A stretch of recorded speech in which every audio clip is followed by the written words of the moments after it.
Bons dias e belas noites para você que me assiste. Hoje vamos ter um tema misterioso, assim como todos os outros aqui no Mundo Freak apresenta. Eu sou Andrei Fernandes e hoje vamos falar sobre Operação Prato.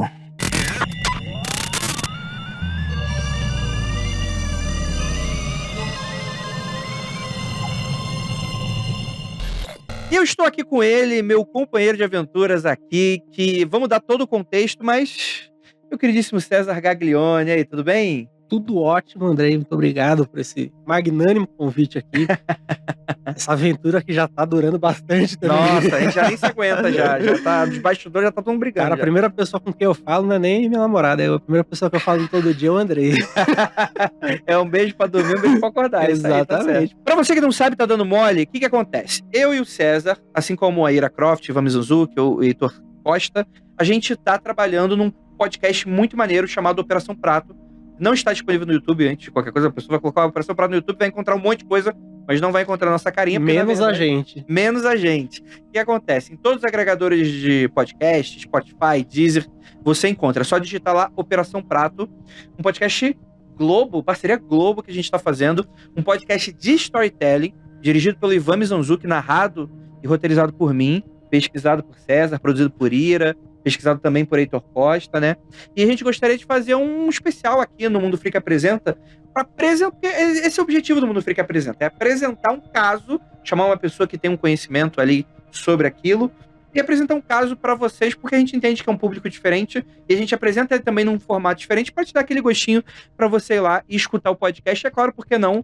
Dar um pouquinho da nossa opinião, porque no podcast não é muito opinativo, né? Ele é mais informativo, a gente trabalha mais nesse método meio Ivan Mizanzuki de storytelling de Caso Evandro, né? Que você vai pegando as provas, os laudos e vai vendo as paradas e tal.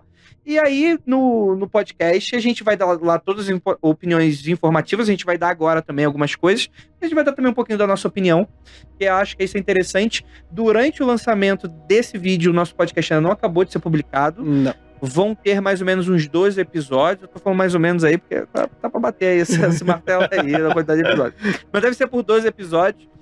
Pode ser 12, pode ser 30, né? Não vem com essa porra de 30, não. Vamos focar no 12. 12 é o número cabalístico, é 10, na verdade, vamos falar dizer 12. Mas a questão toda é a seguinte: spoilers da série, a gente vai dar mais ou menos ali, vai conversar sobre muito dos temas até mais ou menos ali o episódio 8, episódio 9, episódio 10, mas pisando um pouco em ovos, porque a gente quer que você escute o podcast. Talvez se for até o 30, a gente fala até o episódio 15, 16. Não, tem essa história não. Então a ideia mais ou menos é a gente dar uma conversada sobre isso. Então vamos lá. César Gaglione, nas suas palavras, o que é Operação Prato? Operação Prato foi o nome dado ali para uma operação da Força Aérea Brasileira, entre os anos de 1977 e 1978, uma série de avistamentos de objetos voadores não identificados nos estados do Pará e do Maranhão, muitos deles seguidos de ataques para as pessoas que receberam um foco de luz, não é mesmo? E aí tiveram alguns tipos de ferimentos ali. E aí a Operação Prato foi quando a Força Aérea interviu para investigar esses acontecimentos, ali no mês de novembro de 77, né, outubro, novembro, e ficaram lá por algumas semanas e depois pararam abruptamente, e o caso meio que ficou ali num limbo, né? Num limbo, ficou ali num imaginário popular, e aí chega um momento, né, praticamente 2 décadas depois, em que o capitão Irangê Holanda, ele vem a público e ele comandou a operação, e ele vem a público para dizer ali, dar uma entrevista lendária, que é muito importante também para o nosso podcast, e ele conta ali a experiência dele, da perspectiva dele, do que foi que aconteceu ali. Exatamente. Eu acho que isso é interessante, porque quando a gente fala sobre Operação Prato, não tem como não falar do Capitão Holanda, que é um cara que ele centraliza muito a narrativa dentro dele. Eu acho que isso é uma das coisas que a gente decidiu fazer no podcast, que é um pouco tomar um pouco de cuidado com essas narrativas já prontas pra gente. Porque se você for, por exemplo, aqui no YouTube, podcast Operação Prato, você vai encontrar um monte de informações que elas não são necessariamente falsas. Elas são muitas vezes verídicas, mas elas são muitas vezes enviesadas por causa da maneira como essa informação chegou em você, né? eu acho que o trabalho que a gente tá fazendo no podcast é uma coisa meio, eu não vou dizer inédita, assim, a gente não tem muito, não é muito pretencioso falar, tipo, não, a gente vai dar um ponto final nisso, e nada nesse sentido, mas a gente tá pegando todas essas informações e rechecando, e reorganizando de uma maneira que fique visível também todas as pessoas que fizeram parte dessa história que não estão visíveis, né? Uhum. Porque fica muito focado em volta dessa entrevista do Holanda. Ele é um cara que, para os ufólogos, é alguém que é um herói, praticamente, né? Que é um dos poucos militares no mundo inteiro que, de fato, chegou e falou do tipo, ó, aconteceu isso mesmo. Inclusive, houve uma condecoração póstuma para ele, até relativamente recente, de colocar ele ali como realmente tentar emplacar ele ali como um herói mesmo, o cara que teria vindo à frente disso e contado, né? Então. E eu acho que é importante dizer que a gente não tá tentando tirar esse mérito, não. Acho que é legal a gente falar que o nosso trabalho aqui é mais ou menos fazer toda. É jornalismo. É uma pesquisa mais jornalística mesmo, que a gente vai meio que verificando se todas essas informações de fato estão batendo ou não. E é isso que é muito interessante, porque a gente vai gravar esse episódio aqui do Mundo Freak Apresenta sobre uma parte do que seria essa Operação Prato, e a gente vai gravar um outro episódio que vai provavelmente ir pro ar semana que vem, para que você continue acompanhando um pouco dessa história, porque uma das coisas que a gente esbarrou, que é um problema barra solução, é que a Operação Prato é um caso que é muito grande. Ele é muita informação, as informações muitas vezes são apresentadas de maneira muito confusa, tem muito material contraditório, isso inclusive é o importante da gente ficar colocando os pingos nos is realmente aonde eles merecem, e também que Operação Prato não resume o caso Chupa-Chupa, que é um nome muito engraçado, mas que é como foi apelidado na época no Pará, sobre esse fenômeno de luzes que vinham do céu e atacavam pessoas. Então a Operação Prato, ela vai funcionar mais ou menos ali um mês. Se você for juntar todos, quando ela parou, quando ela não parou, se pegar todos os meses de atividade, todos os dias de atividade, dá mais ou menos um mês só de atividade. É pouca coisa. É pouca coisa, assim, e é um recorte de quase 2 anos de ataques. Então isso também é muito interessante, da gente apresentar um pouco sobre isso. Mas agora a gente tá fazendo um preâmbulo, muito preâmbulo, né? A gente tá falando sobre o que a gente vai falar e sobre o que é o caso. Mas aonde ele começa? Muitas pessoas citam o início do caso como Ilha dos Caranguejos, Maranhão. Aí tu pergunta, poxa, André, mas você tá falando aí de Pará, o que é Maranhão? E isso é muito interessante, que pouca gente sabe. Pouca gente que se interessou ler só a Operação Prato, é uma das coisas que acabou ficando de fora. Uhum. O fenômeno, ele acaba atacando bastante regiões do Maranhão e chega até quase São Luís, que é a capital do Maranhão. Então, para você ver a extensão territorial e a extensão de tempo que isso estava acontecendo, né? Que isso começa a acontecer É que assim, a gente pode contar a Ilha dos Caranguejos, que é esse caso aqui que a gente está falando, que seria... É falado por muitos ufólogos e pesquisadores da área como se fosse o primeiro ataque, a primeira evidência do fenômeno. E a gente vai discutir um pouco sobre se isso faz ou não no podcast. Eu não gostaria de entrar muito aqui, mas só para fazer uma apresentação breve, né? Seria um caso de que 4 marujos, né, marinheiros, eles pegaram um barco pequeno, né, e iam colher madeira numa ilha chamada Ilha dos Caranguejos, por isso que é o nome desse caso.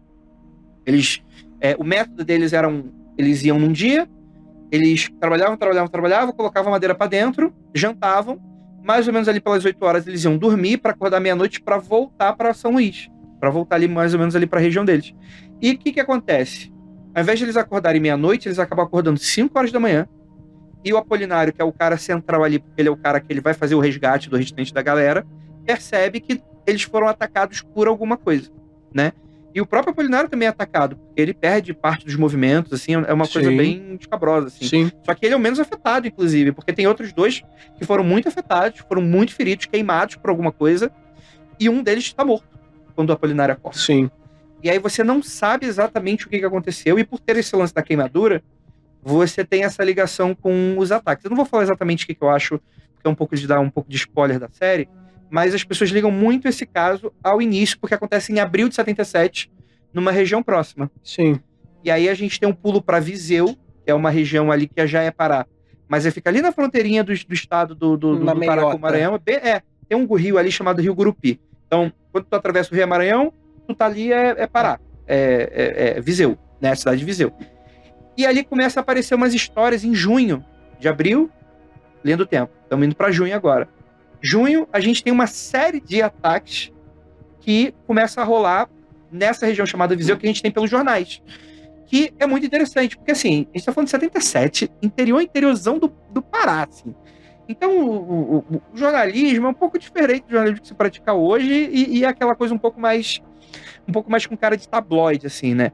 Então tem aquelas notícias que são muito escabrosas, assim, do tipo, homem é atacado por luz e tem seu sangue todo chupado. Luz e pavor nas noites vigienses. Essa daí é uma manchete que apareceu, é bem emblemática, né? E fala de morte, né? Muito... E era uma característica do jornalismo da época, inclusive, né? Porque, assim, hoje o que a gente tem de clickbait, o clickbait raiz era você colocar essas manchetes cada vez mais aqui em São Paulo, enfim, caso emblemático aí do jornal Notícias Populares, que era o bebê diabo está solto no Osasco, era uns negócios assim. É o bebê diabo do ABC, né? Eu até, assim, indo para um lado menos insólito, mas ainda sensacionalista, é emblemático também ali já na década de 90, quando eles publicam a foto dos Mamonas Assassinas mortos, assim, as fotos de pedaços de corpo. Porque era isso, né? Você queria vender jornal, você estava já num contexto de disputa por atenção, que a gente tem até hoje, mas naquela época isso era feito de uma maneira bem mais rústica, quase artesanal, e você precisava, inclusive no jornalismo americano tem até um ditado que falava que se tá sangrando, tá vendendo. Então, assim, quanto mais pinga-sangue fosse o jornal, mais você ia vender. Então era meio esse contexto, até para o pessoal que hoje lê e fala assim, nossa, que negócio sensacionalista, porque era proposital sensacionalista. O que não significa que não estava acontecendo ou que aquilo era inventado. Era uma forma de embalar aquela história de um jeito que fosse querer pegar ali a atenção das pessoas e falar, gente, compre o meu jornal, não compre o outro. Então é um pouco esse contexto que a gente tem na imprensa. Sim. E aí é interessante porque, de fato, é muito sensacionalista, né? Mas você tem muito casos de histórias que eram a seguinte: vinha uma luz do céu, encontravam pessoas isoladas, ou pequenos grupos, assim, mas grupos bem pequenininhos, de 1, 2, 3, 4 pessoas no máximo. E essas luzes chegavam e elas atiravam uma espécie de foco luminoso, uma espécie de raio de luz, que era mais amplo, que paralisava a pessoa. E logo então vinha uma outra luz, como se fosse uma espécie de laser, assim, e meio que queimava, calcinava um pequeno espaço, assim, da pessoa, geralmente braços, peito, né? Como se fosse sei lá, você queimando alguém com um cigarro, assim. E aí, como as pessoas meio que começavam a sofrer de certos sintomas que soavam como... quando a pessoa tem essas fraquezas, né? Uma espécie de... Eu tô com hepatite na cabeça, não é hepatite, quando a pessoa tá anêmica. Anêmica. Então, dá essa ideia de que essa luz sugaria o sangue. Porque as pessoas caíam de cama, como se estivessem anêmicas. Você via a marca de queimadura, que aparentemente, segundo relatos dizem, descascava e você via pontinhos como se fossem agulhas nesse ponto que foi atacado. E as pessoas tinham esses sintomas, que demoravam, às vezes, semanas para serem curadas, né? E esses relatos começam a aparecer em grande quantidade em Viseu e região, Bragança, né? Todas aquelas regiões ali daquelas pequenas cidades e tal. E aí que tá o lance. De junho em Viseu, o fenômeno aí não vai para o Pará. Ele atravessa o rio e vai para o Maranhão de novo. Contando se Ilha dos Caranguejos, de fato, foi um caso envolvendo. E aí você começa histórias que são muito folclóricas, assim, desse tipo de... Quando eu falo folclore, eu não falo de Saci Pererê e tal, mas falo dessa coisa de causos populares. É uma coisa que vai fixando no imaginário popular da galera e vai, enfim, é uma dinâmica folclórica mesmo, né? Que a gente já associou a folclore só esse tipo de lenda, né? Mas a gente sabe que o folclore é o conjunto ali de histórias compartilhadas entre uma cultura.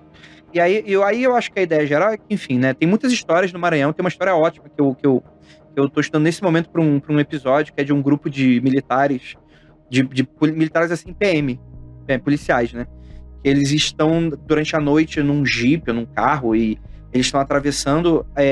Esse fenômeno ele acaba atingindo bastante a Baixada Maranhense, que é bem aquela região ali entre o Pará e o Maranhão, assim, uma região bem específica, bem com fazendas, etc., bem rural.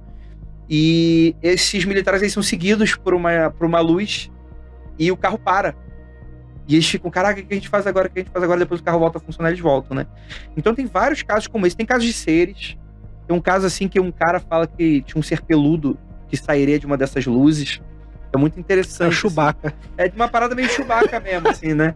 E enfim, esse período do fenômeno chupa-chupa, ele é um pouco críptico, justamente porque a gente tem pouca averiguação para além do sensacionalismo dos jornais.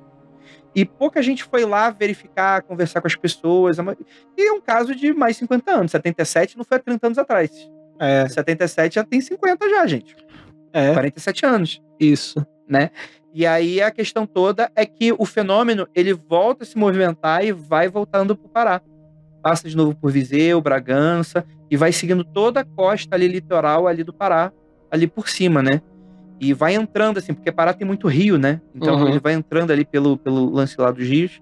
E aí a gente começa naquelas regiões lá de Ubintuba, Vigia de Nazaré, que ficam mais próximas de Belém, que é onde o caso ele vai ganhando corpo até chegar em Colares, né? Sim. Você lembra da primeira vez que a gente começou a trabalhar nisso, César? Como é que foi pra você, tipo, esse conteúdo que dá de Ubintuba, assim?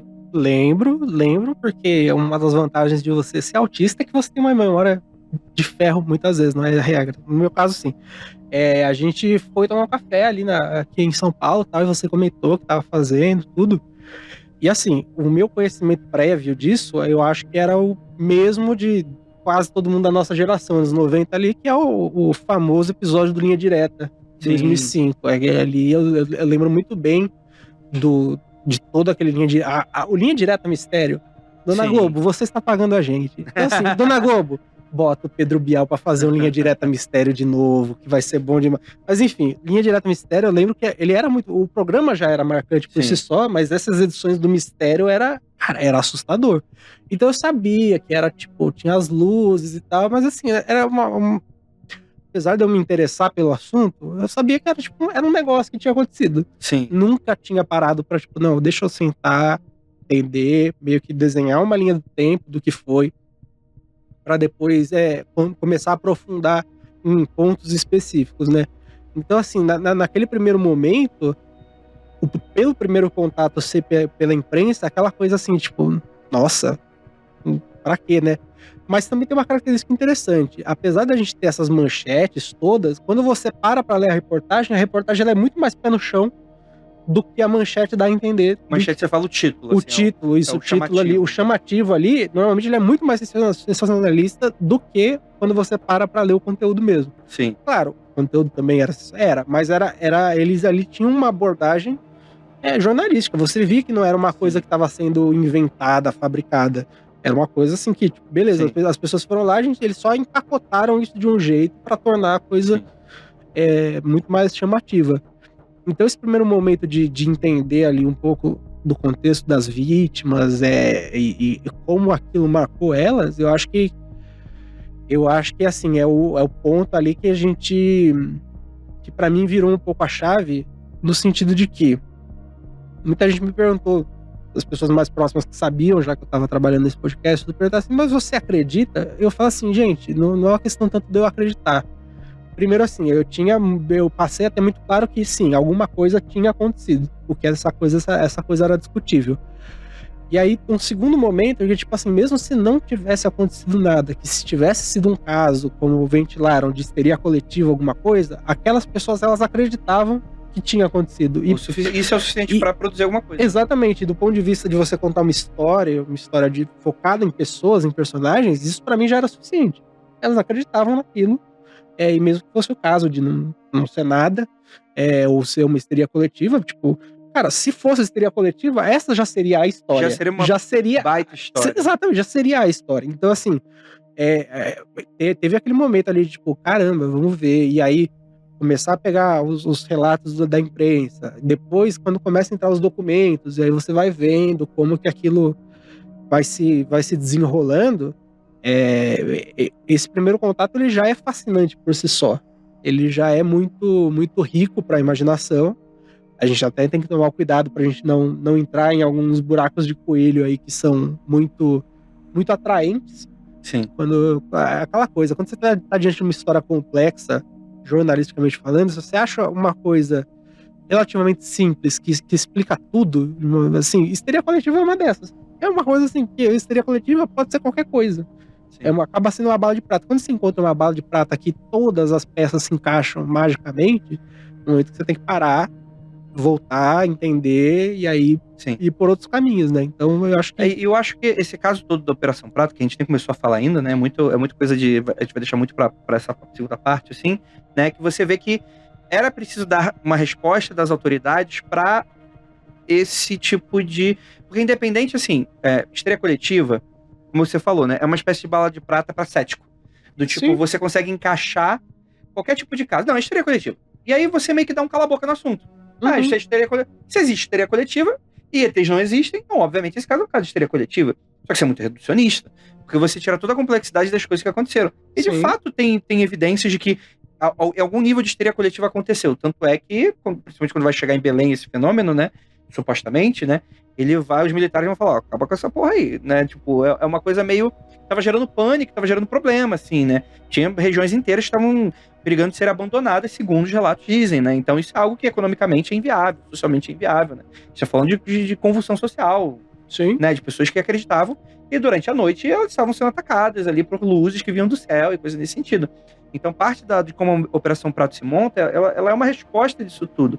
E isso eu acho que é interessante antes da gente encerrar, a gente já tá encerrando aqui sobre esse caso, é que a gente conseguiu, o que acontece? A luz ela vai vindo para direção a Belém e ela vai pegando essas cidades, Colares, Santo Antônio do Tauá, Vigia de Nazaré, e aí essa região de Santo Antônio do Bintuba, que não é um município, mas é como se fosse uma vila, que fica entre Itauá e Vigia de Nazaré, que eram pessoas que, se você for ver na história, historicamente, eles eram colonos, né? Porque a ditadura militar, eles tinham um projeto de popular a Amazônia, né? Numa espécie de... funcionaria como uma espécie de contra-invasões internacionais. Assim, não, tem gente ali, então pode simplesmente montar a base, porque tem uma cidade aqui, né? É uma coisa de você, até por razões extrativistas, assim, né? Então você vê que eram pessoas que não tinham nada, eram pessoas que foram para lá numa promessa de ter uma terra. Tinha uma promessa de ter um trabalho na terra, né? Podia plantar alguma coisa, ter um gado, alguma coisa nesse sentido, né? E são pessoas que hoje, 2024, não tem nada. São assim, sabe? Eles estão ali na região mais economicamente vulnerável do país, absolutamente ali na Baía do Marajó, que enfim, é um fato, é econômico, político. Então, imagina em 77, que, pô, não assim, eles eram assim, pro Estado brasileiro, eu acho que essa é a parte triste de tudo isso, pro Estado brasileiro não eram nada. Era um pessoal que tava lá numas vilas, sabe?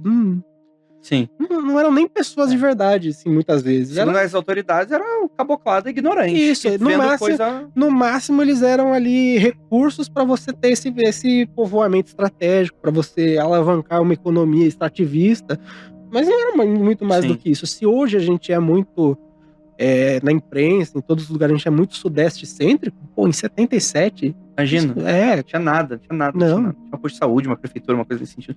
Principalmente porque, quando para... E a gente achou essas pessoas. Isso que é o legal. Porque você vai olhar as matérias da época, né? Começou o Estado do Pará, falar Província do Pará, Liberal, que são jornais paraenses e tal. Lá eles publicavam a foto, os nomes. E aí a gente conseguiu a nossa produção, né? E nossa pesquisa, achar essas pessoas da época para conversar com elas. Então a gente não tinha mais a fonte só do jornal. Não. A gente tinha o que a pessoa estava falando. E isso que era o mais legal. A gente pedia para a pessoa contar a história, mostrava a história do jornal, como foi publicada, e essa pessoa jamais teve acesso ao jornal. Então nem para falar que se alinhou em algum momento. Essas pessoas, elas... Até porque muitas delas nem sabiam ler. Ou não sabem até hoje, ou não sabiam na época, né? Elas não tinham... Sim, não tinha rádio, né? Era uma coisa realmente bem só. Eles não tinham estrada, você se locomovia pelo rio. Não tinha energia, né? Muitos lugares que você foi, só foi ter energia em 2003. 2003. Foi ontem, né? Assim, basicamente, se for pensar em comparação histórica. Isso foi para aquele programa Luz para Todos que teve, que eu acho que pra gente da nossa geração dos 90, foi o que a pessoa mais lembra, né? Eu não conheço ninguém que ganhou energia com esse programa. Mas realmente, a gente tá falando sobre Deep Brasil aí. Sim. Brasil profundo total. Assim. Total. É uma galera que, tipo assim... E isso é muito interessante porque a gente conseguiu achar as três fontes, né? Os jornais, as pessoas e os relatórios militares que citavam essas pessoas nominalmente. Coisas a mais que a gente achou? Não sei. Você vai ter que ouvir. Você vai ter que ouvir. Sabe o que a gente achou lá também? A curtida e a compartilhada que o nosso ouvinte... E o nosso telespectador aí, o YouTube, a pessoa que tá no YouTube, vai dar nesse exato momento. Porque o quê? A gente merece. Então, eu vou ficar aqui, ó, desejando uma histeria coletiva aí pra você que tá assistindo aí, de clicar em YouTube, clicar ali, ó. clicar no curtida, no compartilhada, em seguir o canal Isso. e dar do. E clicar ouvir no o sininho. podcast. Ouvir o podcast também. Ouvir o podcast que estamos aí trabalhando arduamente já. Exatamente. E a gente vai ter uma parte 2 desse papo, que a gente vai Teremos. falar só sobre a Operação Prato, né? Pra desespero das pessoas que. Não começa a história. Tá aí, vai dividir também, vai ter que esperar também. Próxima semana a gente vai falar o que afinal aconteceu nessa operação. O que eles descobriram? Histeria coletiva? A gente O que eles descobriram? O que eles descobriram? Eu não posso dar spoiler, gente. Não podemos. Mas é isso. Então a gente se vê na próxima semana e gostaria de desejar que não olhem para trás. Você sempre quis fazer isso, né? Sempre quis fazer isso. Muito bom, gente.